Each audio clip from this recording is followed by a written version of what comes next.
Hello everyone, welcome to my channel again. आज की सी की सीरीज में हम क्या सीखेंगे, टोकन्स कि टोकन्स क्या होते हैं सी लैंग्वेज के अंदर। जैसे आप स्क्रीन में देख पा रहे हो, मैंने एक डेफिनेशन लिखा है, a token is a smallest unit of a program. Means होता तो स्मॉलेस्ट यूनिट है बट काम इसका मेजर रहता है। फॉर एग्जाम्पल, जैसे आप देख पा रहे हो, मैंने क्या एग्जाम्पल दिया यहाँ के, without words we can not make any sentence. ऐसे ही without tokens we can not build any programme.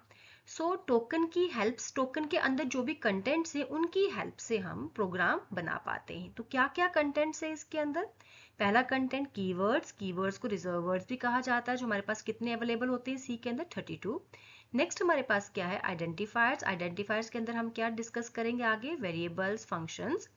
Next हमारे पास क्या है, constants. Constants means fixed values. उसके बाद हमारे पास कॉन्सेप्ट आ जाता है स्ट्रिंग्स। स्ट्रिंग्स का मतलब होता है कलेक्शन ऑफ कैरेक्टर्स।